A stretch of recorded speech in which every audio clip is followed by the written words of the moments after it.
अच्छा, अभी अपने पास क्या प्रोजेक्टर नहीं है, इस वजह से क्वेश्चनों को बोर्ड पे लिखने में टाइम लगता है। तो बोर्ड पे लिखते टाइम थोड़ा साइलेंट रहा करो, ठीक है ना। फिर कोशिश करेंगे कि इसी महीने प्रोजेक्टर की व्यवस्था हो जाए, तो फिर लिखने का टाइम भी बच जाया करेगा, फिर सारी चीज़ें यहीं दिख जाया करेगी। अच्छा, तो कल तक हमने सीखा था कि किसी भी अखबार का नाम हो, किसी भी देश का नाम हो, किताब का नाम हो, या मैगजीन का नाम हो, या किसी सब्जेक्ट का नाम हो, वो अगर प्लूरल फॉर्म में लिखा हुआ है तब भी वो कैसा होता है? सिंगुलर होता है। कल इतना ही पढ़ा था शायद, ठीक है ना। आज कुछ आगे सीखने वाले हैं। आपको आगे सीखने से पहले पिछली नॉलेज कितनी है वो जान लेते हैं। WH वर्ड कभी किसी ने शब्द सुना है क्या? WH वर्ड सुना है? WH वर्ड क्या होते हैं? ये बता रहे हैं कि जिनसे प्रश्न शुरू होते हैं, जिनसे प्रश्न पूछे जाते हैं, उन शब्दों को WH वर्ड कहते हैं। इन्होंने जो बताया बिल्कुल करेक्ट बताया। ऐसे शब्द जिनसे क्वेश्चन पूछे जाते हों उनको WH वर्ड बोलते हैं। क्या बोलते हैं? बताइए, हु कोई WH वर्ड है क्या? हुम कोई WH वर्ड है क्या? हुज कोई WH वर्ड है क्या? वाट कोई WH वर्ड है क्या? विच कोई WH वर्ड है क्या? इनसे हमारे अंग्रेजी में प्रश्न पूछे जाते हैं, इनको WH वर्ड बोलते हैं। क्या बोलते हैं? और भी बहुत सारे होते हैं, when, where, why, how, how many, how much, how old, how far. ये सारे के सारे क्या होते हैं? WH वर्ड होते हैं। बताइए, आपको इसमें WH दिख रहा है क्या? इसमें WH दिख रहा है क्या? इसमें दिख रहा है क्या? इसमें दिख रहा है क्या? इसमें दिख रहा है क्या? कुछ को इनमें नहीं दिख रहा है, जिनको चश्मा लगाने की जरूरत है। इसमें WH नहीं दिख रहा है, किसी को इसमें भी नहीं दिख रहा है। इनमें WH वर्ड किस किस को नहीं दिख रहा है? हाथ खड़ा करना। दिख रहा है ना सभी को? W और H, W और H, इसलिए इनको WH वर्ड बोलते हैं। क्या बोलते हैं? ये प्रश्न पूछने का काम करते हैं। क्या करते हैं? ये तो आपने यहाँ तक सीख रखा है, पढ़ रखा है कि WH वर्डों से प्रश्न पूछा जाता है। अब आपने क्या नहीं सीख रखा है? ये WH वर्ड प्रोनाउन भी बन जाते हैं। क्या बन जाते हैं? ये जो WH वर्ड होते हैं ये प्रोनाउन भी बन जाते हैं। क्या बन जाते हैं? प्रोनाउन क्या होते हैं जानते हो क्या?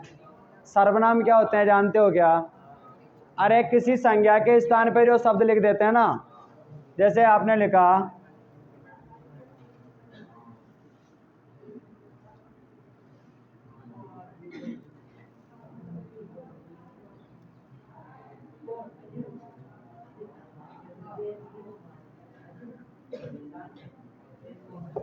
राम इज रीडिंग, राम पढ़ रहा है। Ram is a student, Ram एक विद्यार्थी है। बताइए, ये राम कोई संज्ञा है क्या? संज्ञा है। हम चाहे तो संज्ञा को हटा के उसकी जगह पे कोई अलग शब्द भी लिख सकते हैं, लेकिन उसका अर्थ नहीं बदलना चाहिए। और वो शब्द जो है वो फिर क्या कहलाता है? प्रोनाउन कहलाता है, सर्वनाम कहलाता है। राम एक विद्यार्थी है, राम पढ़ रहा है, राम एक विद्यार्थी है। राम को हटा के मैंने ही लिख दिया, राम पढ़ रहा है और वह एक विद्यार्थी। बताओ, ये वह किसकी जगह पे लिखा?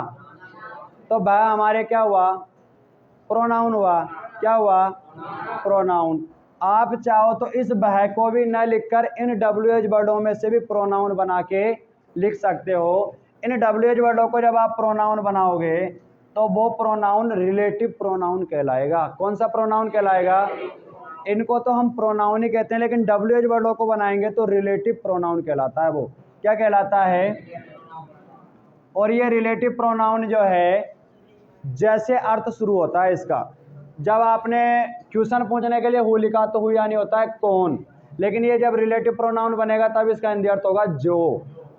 हुम यानी किसको, और जब ये रिलेटिव प्रोनाउन बनेगा तो जिसको, हुज यानी किसका, रिलेटिव प्रोनाउन बनेगा तो जिसका, व्हाट यानी क्या, रिलेटिव प्रोनाउन बनेगा तो जो, विच यानी कौन सी, रिलेटिव प्रोनाउन बनेगा जो की, वहन यानी कब, रिलेटिव प्रोनाउन बनेगा जब, वहर यानी कहाँ, रिलेटिव प्रोनाउन बनेगा जहाँ। तो इनका जो हिंदी अर्थ होता है वो किससे शुरू होने लगता है, जैसे, जब ये रिलेटिव प्रोनाउन बनते हैं। तो आपने पहले यहाँ पे प्रोनाउन लिखा था ही, आपने ही को हटा के क्या लिख दिया, हु, क्या लिख दिया, तो ये हु भी प्रोनाउन है, लेकिन ये कौन सा प्रोनाउन है, रिलेटिव प्रोनाउन। और रिलेटिव प्रोनाउन ऐसे यहाँ पे नहीं आता है, जैसे पहले आपने यहाँ ही लिखा ना, ही आ गया, सेंटेंस करेक्ट बन गया। राम पढ़ रहा है, वह एक विद्यार्थी है, बताओ कौन एक विद्यार्थी है, राम। आपने हु लिखा तो हु से हिंदी अर्थ हो जाएगा जो, राम पढ़ रहा है जो एक विद्यार्थी है, तब भी पूरी बात समझ आ रही है। विद्यार्थी कौन है, राम, कौन पढ़ रहा है, राम, राम पढ़ रहा है जो एक विद्यार्थी है। लेकिन ये जो हु है जिसको रिलेट किया जाता है उसके साथ ही लगता है, किसके साथ लगता है, तो आपको राम के साथ ये हु लिखा मिलेगा। बताओ ये हु किसको रिलेट कर रहा है, यानी जिसके लिए इसको यूज करते हैं उसके साथ ही आता है। लेकिन ये इस सेंटेंस में काम आ रहा था ना हु, इस वाले में, तो फिर ये सेंटेंस पूरा यहीं आ जाता है। इज ए स्टूडेंट, आपको क्या समझना है, आपको तो पेपर में ये इज एम आर नहीं देगा, यही अपन पढ़ रहे हैं, और इसको वो कहाँ देगा,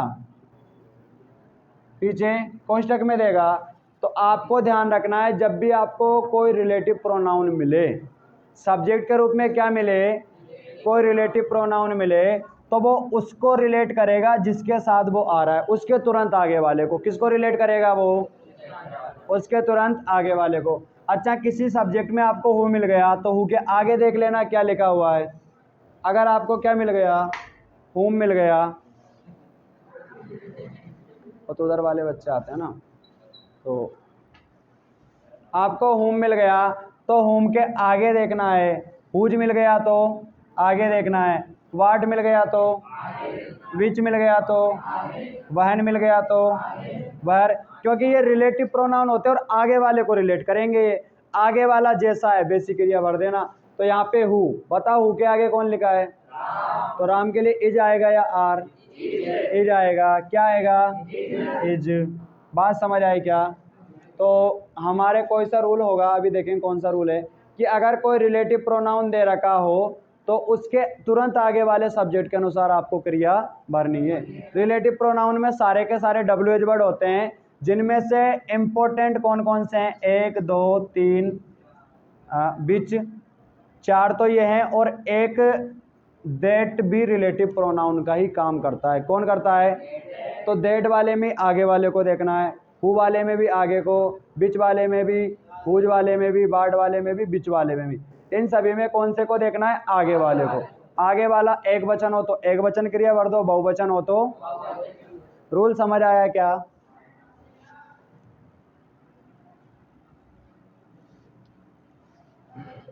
इन WH वर्डों को हम रिलेटिव प्रोनाउन भी बोलते हैं। क्या बोलते हैं, रिलेटिव प्रोनाउन।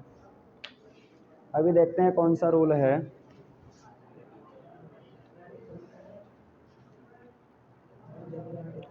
रोल नंबर 19 है, कौन सा है, जिनके पास वर्कबुक नहीं है बोर्ड से रोल कॉपी करेंगे। Roll number 19।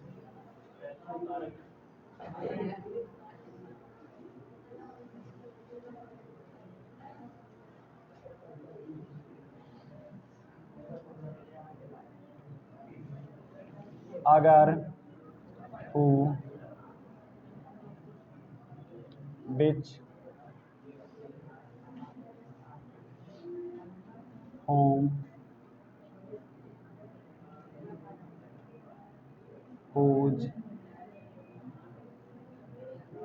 और एक आपको इसमें WH नहीं दिख रहा है ना, लेकिन दैट वाला भी अभी बताया ना मैंने, ये भी रिलेटिव प्रोनाउन होता है। तो ये दैट वगैरह इनमें से कोई मिले,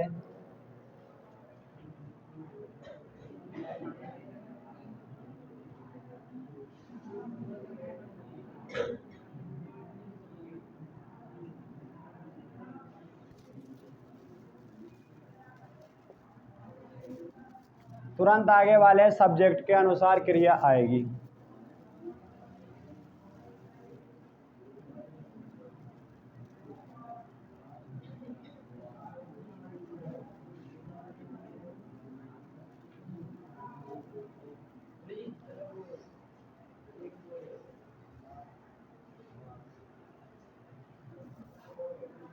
क्या बोल रहा है? वर्कबुक यार आज क्या 2 ही लेके आया था मैं, तो एक इसने ले ली और एक उधर ले ली, कल दे दूंगा मैं, ठीक है ना।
अच्छा, जिनके रूल समझ आ गया ना, वर्कबुक में करके देख सकते हैं।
चलिए, बस एक क्वेश्चन और है।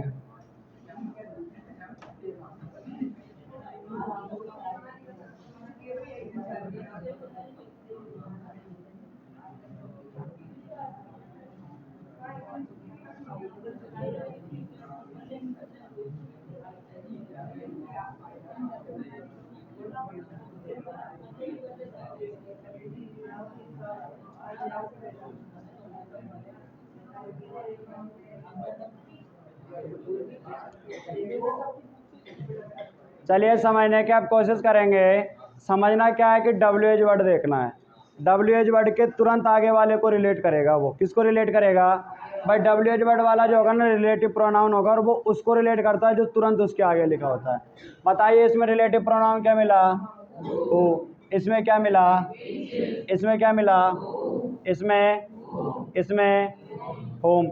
और इसमें क्या मिला, दैट के बारे में बताया कि ये भी रिलेटिव प्रोनाउन होता है। इसमें क्या मिला, विच, ये आगे वाले को रिलेट करते हैं।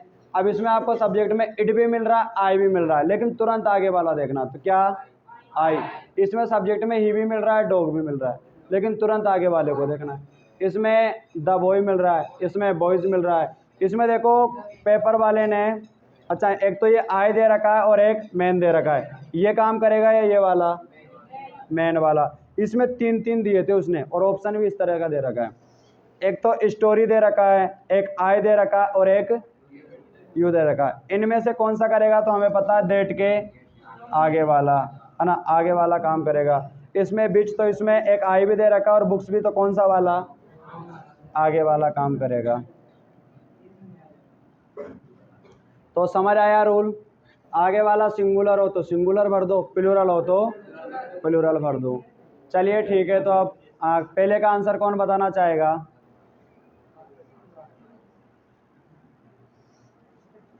हाँ चलो तुम बताओ। इज आएगा, क्या आएगा, इज। और कोई बताना चाहेगा, क्या आएगा, एम, क्या आएगा, एम। अब बताओ, उसने इट के लिए इज भरा होगा, इसका मतलब किसके लिए भरा होगा। अरे जब भी हु कोई रिलेटिव प्रोनाउन हो तो उसके तुरंत आगे देखो आई। कौन सा सब्जेक्ट काम कर रहा है इसमें, आई। अब बताओ आई के लिए इज आर एम में से क्या आता है, इज आर एम में से तो एम होता है, आई के लिए क्या होता है, एम। तो आंसर क्या आ जाएगा, एम। चलिए सेकंड वाले में, सेकंड वाले में वाज, क्या आएगा, वाज। कोई कारण बता सकता है वाज कैसे आएगा।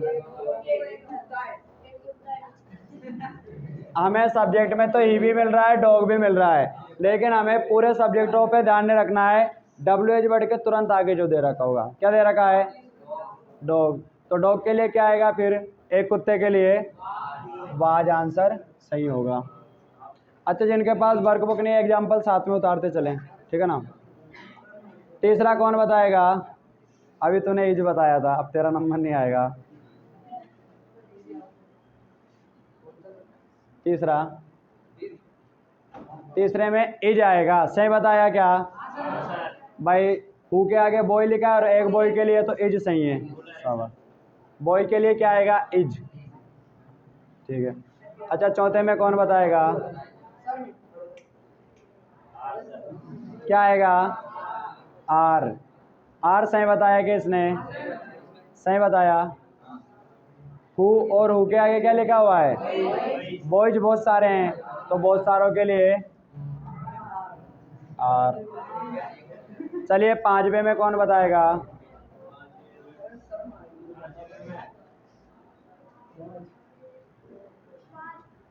पांचवे में बाज आएगा। अच्छा बाज क्यों आ रहा है, पांचवे में देखो सब्जेक्ट में एक तो हमें आई भी दिख रहा है और मैन भी दिख रहा है, लेकिन हमने पढ़ा डब्ल्यू एच वर्डों के आगे वाला सक्रिय होता है। कौन सा होता है, आगे वाला। तो फिर इसमें कौन सा आएगा, मैन के अनुसार वाज आएगा। चलिए छठे में,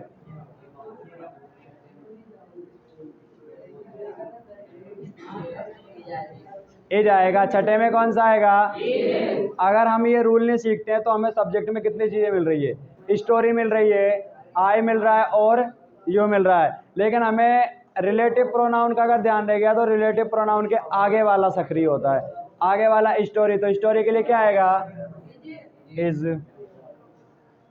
चलिए सातवें में कौन बताएगा, सातवें में हैव आएगा, क्योंकि बिच के आगे क्या लिखा हुआ है, बुक्स, और बुक्स बहुत सारी हैं, इसलिए क्या आएगा, हैव आएगा, शाबाश। अच्छा सभी ने लिख लिया क्या, लिख लिया ना सभी ने, मिटा दें।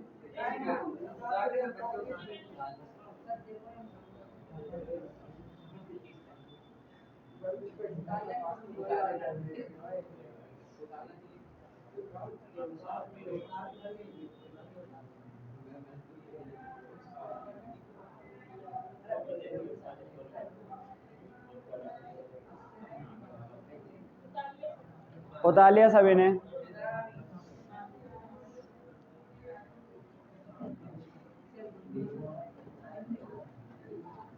तो कल वाला रूल भूल गए, किताबों का नाम, देशों का नाम भूल गए क्या? नहीं भूले। आज वाला भूल गए क्या? अभी तो नहीं भूले, 2-4 दिन बाद पूछेंगे, ठीक है ना। और वो आइदर माइदर वाले तो नहीं भूल गए ना? अच्छी बात है। चलिए उतार रहे हैं, तब तक कुछ क्वेश्चन करके देखते हैं।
अच्छा, उधर से लाइट आ रही है तो दिख तो रहा ना तुम्हें कि नहीं दिख रहा है? चलिए बताइए, तो अपना अपना माथा पच्ची करिए। पहले में क्या आएगा? आर आएगा। दूसरे में क्या आएगा? दूसरे में इज, आर, इज, आर या इज? इज। अच्छी बात है। आर भरूँ या इज भरूँ? चलो इज वाले जो ज़्यादा होंगे ना वो भर दूँगा। इज वाले हाथ खड़े करो, इज वाले। आर वाले हाथ खड़े करो। 5 आ रहा है फिर भी इज बता रहे हो। चलो इज वाले ज़्यादा है तो फिर क्या करें, तुम्हारे साथी हूँ मैं तो, ठीक है ना। जिधर की सरकार जीतती दिख रही है ना उधर ही वोट डालना है, ठीक है। 2 बनानाज क्या आएगा? आर, सारे आर। 2 litres oil, is. तो मतलब आपने तो सही बता दिया, रूल पढ़ाना ना पढ़ाना एक ही बात है वो तो। अभी आपने कैसे बताया? इसका आर क्यों बताया, इसका इज क्यों बताया? यहाँ भी 5 थे, यहाँ भी 5 हैं, यहाँ भी 5, यहाँ भी 5, यहाँ भी 2, यहाँ भी 2।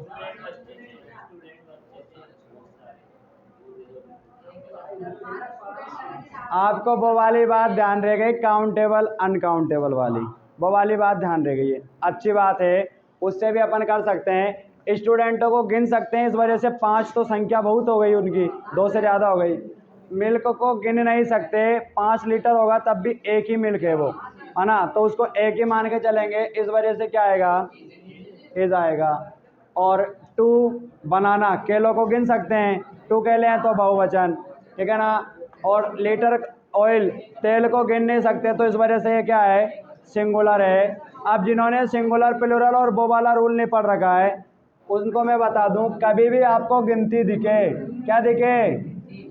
1 2 3 4 5 6 7 8 9, कोई सी भी गिनती लिखे तो गिनती देखते हैं उसको तुरंत सिंगुलर प्लूरल मत मानो। गिनती के पीछे देखो उसका कोई मात्रक लिखा हुआ है क्या? क्या दिखे? कोई गिनती दिखे तो उसको सिंगुलर प्लूरल मत मानो। गिनती के पीछे देखो उसका कोई मात्रक लिखा हुआ है। मात्रक जानते हो क्या? मापने की जो इकाई होती है ना, kilometre, metre, metre, kilometre, litre, centimetre, ये मात्रक होते हैं ना, गणित में आप पढ़ते हो मात्रक लिखना, आंसर जब आता है तो मात्रक भी साथ में लिखते हैं। तो आपको जब गिनती मिले और गिनती के साथ उसका कोई मात्रक नहीं दे रखा है, मतलब वो मापा या तोला नहीं गया, उसको तो गिना गया है, तो गिनने वाली तो संख्याएं होती है। अगर आपको उसके साथ मात्रक नहीं मिले तो उस गिनती को प्लूरल मानो। ओए क्या नाम है, क्या बता रहा है जेब में? अगर कोई गिनती मिले और गिनती के साथ आपको मात्रक नहीं दिया हो, क्या नहीं दिया हो, मात्रक नहीं दिया हो, तो वो गिनती प्लूरल होगी। वहां पे कैसी होगी बताइए? 5 के बाद आपको किलोमीटर, मीटर कुछ मात्रक लिखा हुआ था क्या? नहीं। यहाँ पे 5 के बाद क्या मिल गया? किलो। बताओ किलो मात्रक होता है क्या? अरे किलो से चीजें मापी जाती है क्या? मापी जाती है, तो मात्रक है। तो इस वाली गिनती के साथ मात्रक था, इस वजह से ये सिंगुलर है। 5 जो है प्लूरल होता है, लेकिन गिनती वाला अगर कोई संख्या होगी और उसके साथ मात्रक होगा तो उसको सिंगुलर मानना है। कैसा मानना है?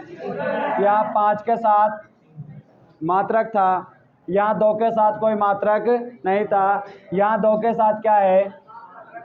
यानी एक बात ध्यान रखनी है, कभी भी गिनती के साथ अगर मात्रक लिखा होगा तो वो गिनती सिंगुलर होगी, और गिनती के साथ मात्रक नहीं होगा तो वो गिनती प्लूरल होगी। तो वहां पे प्लूरल सब्जेक्ट होगा, और जहां पे मात्रक होगा वहां कैसा होगा? सिंगुलर।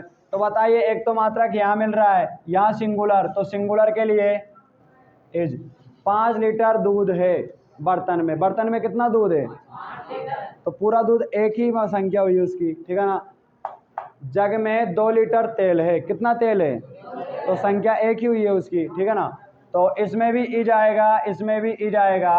यहाँ पे 2 केले, तो केले तो 2 बहुवचन हो गए, 2 केले मेरे द्वारा खाए गए। तो बताओ कितने केले खाए गए? 2 केले, तो 2 बहुवचन है तो आर। 5 स्टूडेंट दौड़ रहे थे, कितने विद्यार्थी दौड़ रहे थे? 5, बहुवचन है तो फिर आर। बात समझ आई क्या?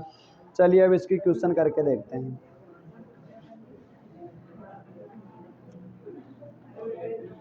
तो आपको ध्यान रखना है, गिनती, अगर गिनती के बाद मात्रक तो सिंगुलर, और मात्रक नहीं है तो प्लूरल।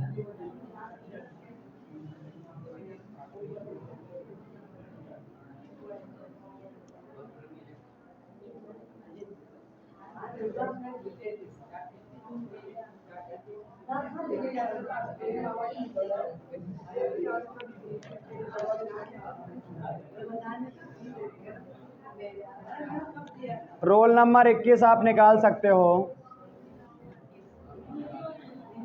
Roll number 21।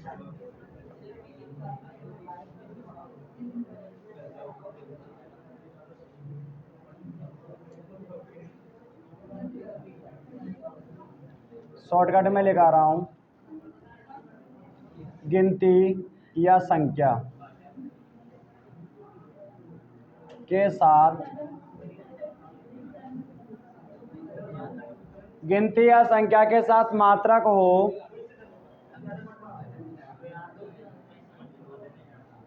गिनती या संख्या के साथ मात्रक हो तो सिंगुलर वर्ब आएगी। गिनती या संख्या के साथ मात्रक अगर लिखा है तो सिंगुलर वर्ब भरना है फिर वहां पे।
चलिए, तो पहले का कौन आंसर बताएगा? पीछे से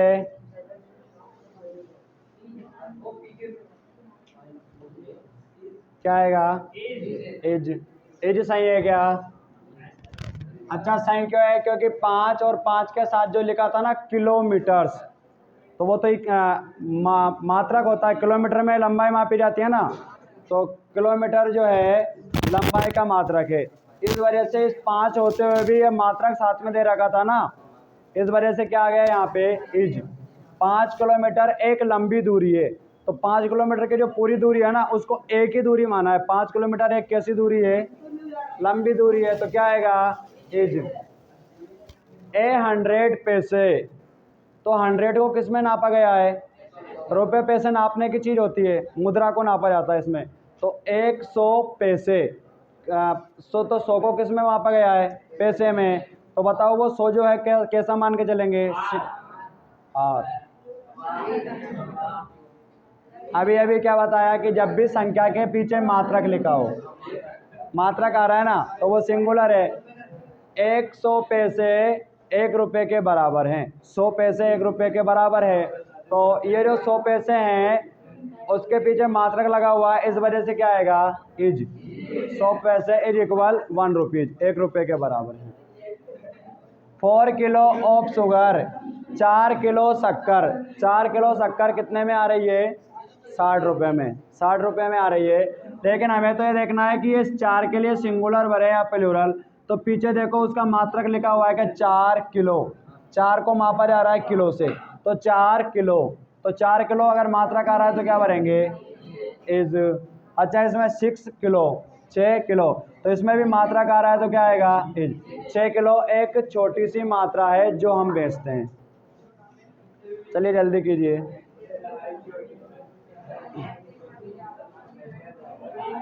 अच्छा, इससे अगला जो हम देखने वाले हैं,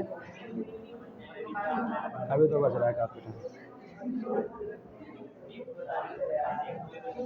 तो आज के दोनों रूल समझ आए? हु, हुम, वाट, विच, दैट, इनके आगे जो सब्जेक्ट लिखा रहता है वो सक्रिय होता है।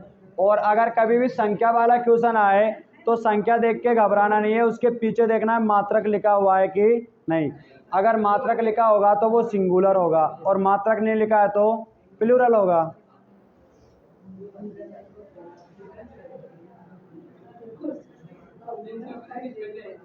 बातें काम।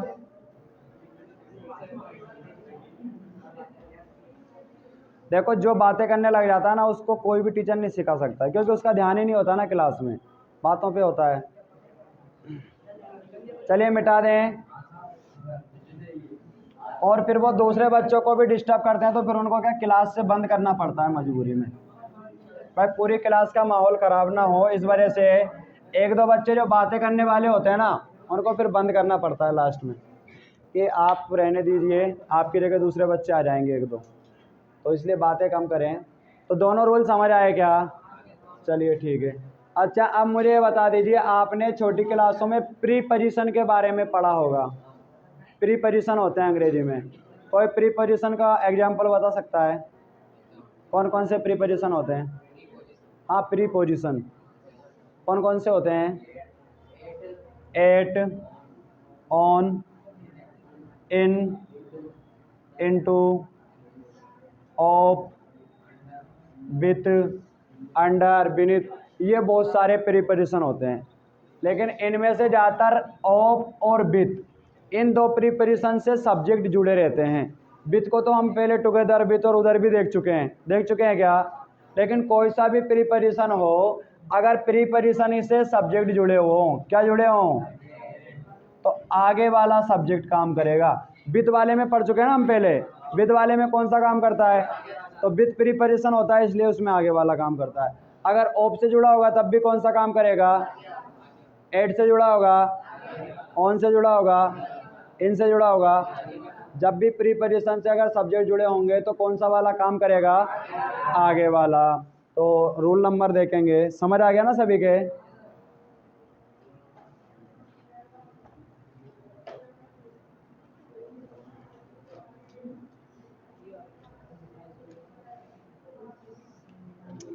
प्रीपोजिशन वाला देखो कौन सा है।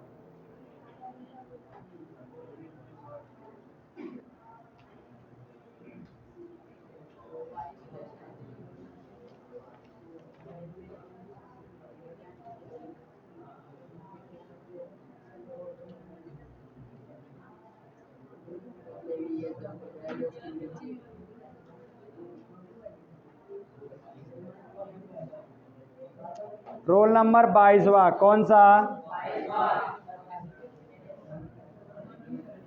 Roll number 22।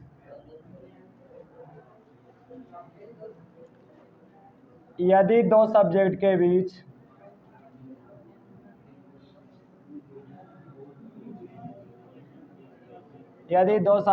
बीच प्रीपोजिशन जैसे ऑफ, विथ, इन, और भी हो सकते हैं कोई से भी, आदि हो, तो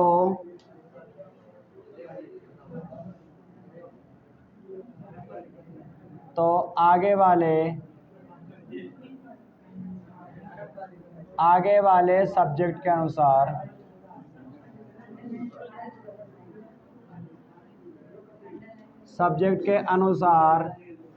क्रिया आएगी। किसके अनुसार क्रिया आएगी, आगे वाले सब्जेक्ट के अनुसार। इसके एग्जाम्पल देखते हैं।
चलिए समझने का प्रयास करते हैं। तो इनमें ज़्यादातर में सभी में क्या एक ही प्रीपोजिशन आया है, कौन सा वाला, ऑफ, और ज़्यादातर ऑफ वाला ही आता है, ठीक है ना। और प्रीपोजिशन से सब्जेक्ट जुड़ते भी नहीं है, ऑफ से या विथ से जुड़ते हैं। तो विथ वाला तो हमने वहाँ भी पढ़ रखा, टुगेदर विथ और विथ, है ना। तो ऑफ से भी जुड़ा हुआ है, एक तो लिखा हुआ है दीज आर्टिकल्स, ये तो बहुवचन है, और कॉस्ट ये एक वचन है। इसके अनुसार भरें या इसके अनुसार भरें, आगे वाले के अनुसार। ऑल द स्टूडेंट्स, एक तो सब्जेक्ट ऑल स्टूडेंट्स हो गया और एक क्लास हो गया। क्लास के अनुसार भरे या स्टूडेंट्स के अनुसार? ए बुक ऑफ क्वेश्चंस, किताबों प्रश्नों की एक किताब, तो प्रश्न बहुत सारे हो गए और किताब एक ही है। आगे वाला भरेगा या पीछे वाला? आगे वाला। हमने पढ़ा कि प्रीपोजिशन कोई सा भी हो आगे वाला काम करेगा, उसमें कौन सा करेगा? आगे वाला। तो आगे वाले के अनुसार भरना है। तो कीमत के लिए है जाएगा या है? कीमत के लिए एक कीमत होती है, तो कीमत के लिए हैज क्या आएगा? स्टूडेंट्स के लिए लर्न आएगा या लर्न्स? बिना एस वाला आएगा, क्योंकि विद्यार्थी कितने हैं? बहुत सारे, तो लर्न। बुक के लिए एक बुक है तो इज आएगा। चलिए तो जल्दी, तो रूल समझ आ गए क्या? आज 3 रूल पढ़े। WH वर्ड जिन्हें रिलेटिव प्रोनाउन कहते हैं, उनमें कौन सा सब्जेक्ट देखेंगे? आगे वाला। अगर कोई संख्या दे रखी है तो उस संख्या के बाद अगर मात्रक दे रखा है तो वो सिंगुलर होगी। कैसी होगी? सिंगुलर। और अगर कोई प्रीपोजिशन दे रखा है तो प्रीपोजिशन के आगे वाली, ऑफ की जगह पे अगर विथ होता तब भी आगे वाली, अगर इन होता तब भी आगे वाली। ठीक है ना? जैसे इनका अगर एक एग्जांपल मैं समझाना चाहूँ,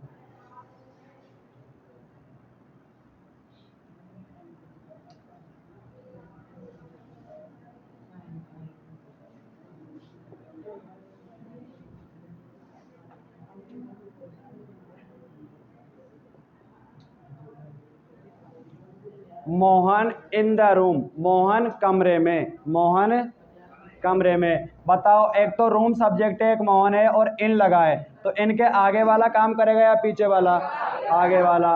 मोहन कमरे में पढ़ रहा है, तो बताओ क्या भरेंगे? पढ़ रहा था, बस।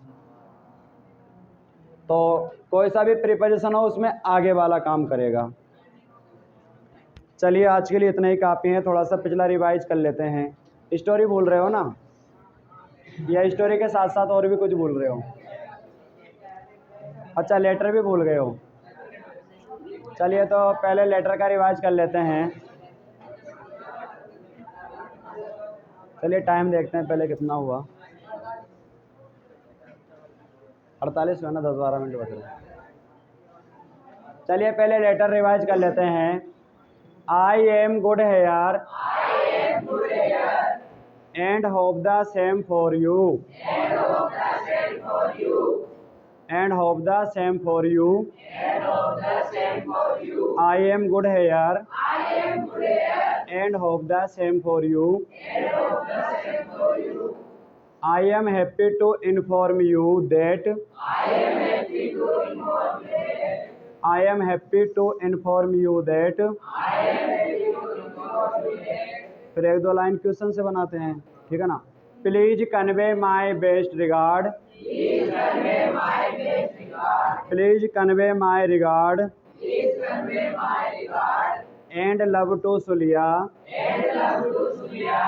आई miss you very much, I miss you very much, I invite you to come me as soon as possible. फिर शुभकामनाएं देते हैं। With best wishes, with best wishes. फिर जो भी अपना रिश्ता लगता है, your loving son, your loving mother, your loving father, your loving nephew, your loving niece, your loving daughter, रिश्ता आ जाएगा। अच्छा, स्टोरी भी याद करी थी। Once there was a farmer, once there was a farmer, the farmer had 4 quarreling sons, so he was very sad, so he was very sad. One day he thought a plan, one day he thought a plan to teach them a lesson, to teach them a lesson. He called his sons, उसने उसके पुत्रों को बुलाया। He called his sons, he gave each of them a bundle of sticks, he gave each of them a bundle of sticks, उसने उनमें से प्रत्येक को लकड़ी का एक बंडल दिया। He asked them to break it. He asked them to break it. उसने उनसे इसे तोड़ने को कहा। उसने उनसे इसे तोड़ने को कहा। He asked them to break it. Each of them tried his best. Each of them tried his best. What no one could break it.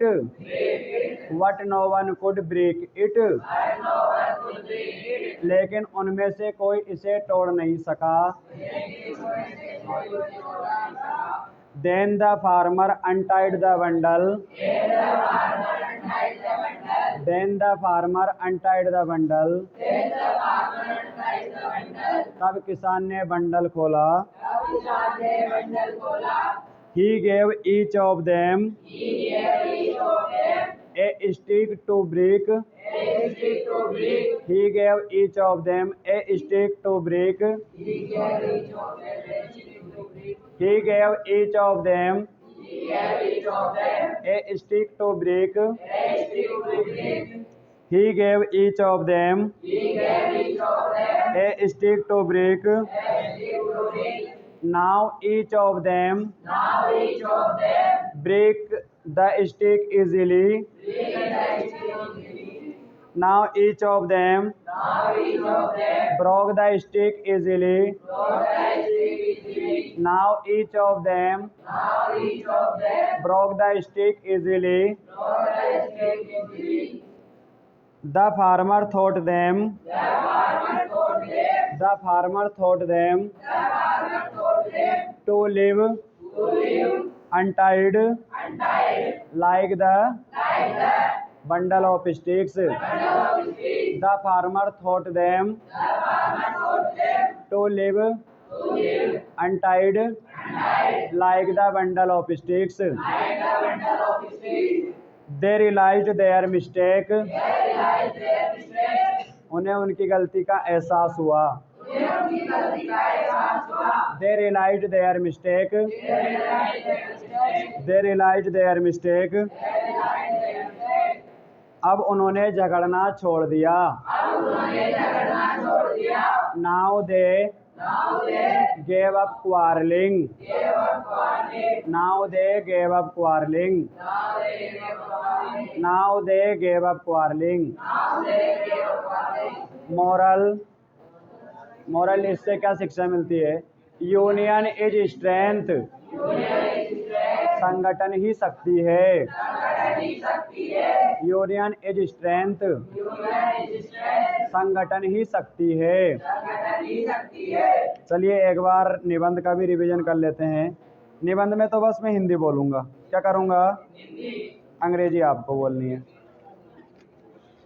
मैं राजकीय उच्च माध्यमिक विद्यालय छबड़ा 12 में पढ़ता हूँ। I read in government senior secondary school Chhabra. Mister Mohanlal Suman मेरे प्रिय अध्यापक हैं। वह एक साधारण व्यक्ति हैं। वह साधारण कपड़े पहनते हैं। वह कठिन मेहनत करते हैं। वह कमजोर और गरीब विद्यार्थियों की सहायता करते हैं। He helps weak and poor students. वह रोजाना विद्यालय आते हैं। वह रोजाना विद्यालय आते हैं। वह दयालु व्यक्ति हैं। He is a kind person. वह दयालु व्यक्ति हैं। वह लंबे और खूबसूरत हैं। He is tall and. वह लंबे और खूबसूरत हैं। वह ईमानदार और विनम्र हैं। He is honest and. वह ईमानदार और विनम्र हैं। He is honest and humble. शाबाश। वह पढ़ाई में मेरी सहायता करते हैं। वह पढ़ाई में मेरी सहायता करते हैं। वह हमारे साथ खेलते हैं। He plays. वह हमारे साथ खेलते हैं। वह एक अच्छे खिलाड़ी हैं। वह एक अच्छे खिलाड़ी हैं। वह एक अच्छे खिलाड़ी हैं। वह हमेशा मुस्कुराते रहते हैं। He is always smiling. मुझे उन पर गर्व है। मुझे उन पर गर्व है। मैं उन्हें बहुत पसंद करता हूँ। मैं उन्हें बहुत पसंद करता हूँ। ठीक है।